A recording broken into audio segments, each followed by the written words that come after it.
बातमी नागपुरातून आहे। नागपुरात वीज केंद्रांना ड्रोन हल्ल्याची धमकी देण्यात आली आणि त्यामुळे प्रशासनात खळबळ माजली। खापरखेडा थर्मल पॉवर स्टेशन आणि कोराडी थर्मल पॉवर स्टेशनला धमकीचे ईमेल आले। ड्रोनद्वारे सायनाइड हल्ल्याची धमकी ईमेलमधून देण्यात आल्याची माहिती सध्या समोर येते। खापरखेडा केंद्राची बीडीडीएस कडून सखोल तपासणी सुरू आहे।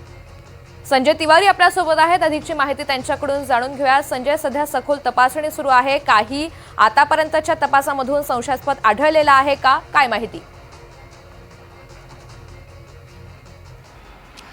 तपासात कुठलीही संशयास्पद वस्तू किंवा बॉम्ब सदृश्य वस्तू आढळून आलेली नाही आहे। मला सांगू द्या की इथे आम्ही नागपूर छिंदवाडा जो महामार्ग आहे तिथे कोराडी जे औष्णिक विद्युत प्लांट आहे त्याच्या मुख्य प्रवेशद्वाराच्या समोर आहोत। आपण पाहू शकता की इथे सुरक्षा व्यवस्था अगदी कडेकोट करण्यात आलेली आहे। आपण पाहू शकता की पोलिसांचे जवान आणि अधिकारी, त्याशिवाय कोराडी येथील जे औष्णिक विद्युत केंद्र आहे त्यांचे सुरक्षा रक्षक, अशी सगळी सुरक्षा व्यवस्था इथे कडेकोट करण्यात आलेली आहे। सावधगिरीचा उपाय म्हणून जी अवजड वाहतूक आहे तिला दुसरा मार्ग देण्यात आलेला आहे आणि मुख्य प्रवेशद्वारातून 4 चाकी वाहनं किंवा दुचाकी वाहनं यांना प्रवेश देण्यात येत आहे।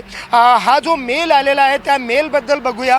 हा मेल जो आहे तो तमिळनाडू इथून आला असल्याचं IP ॲड्रेसवरून दिसतं आहे, पण हा प्राथमिक तपास झाला, पण त्याच्या पुढे सुद्धा IP ॲड्रेस बदलून दुसरा IP ॲड्रेस दाखवता येतो। हे शक्य असल्यामुळे सायबर पोलीस त्याकडे लक्ष देत आहेत।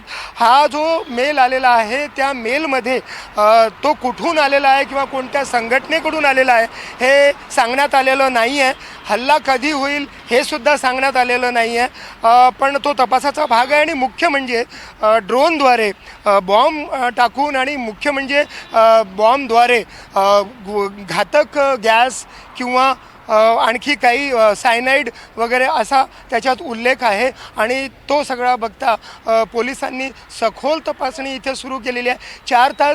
4 ते 5 तास खापरखेडा येथे आणि कोराडी येथे तपासणी झालेली आहे। अजूनही तपासणी सुरू असल्याचं बोललं जात आहे आणि कोराडी इथल्या खापरखेडा इथल्या वेगवेगळ्या ठिकाणी आतमध्ये परिसरामध्ये सुद्धा तपास अजूनही सुरू आहे। सुरक्षा व्यवस्थेमध्ये वाढ करण्यात आलेली आहे।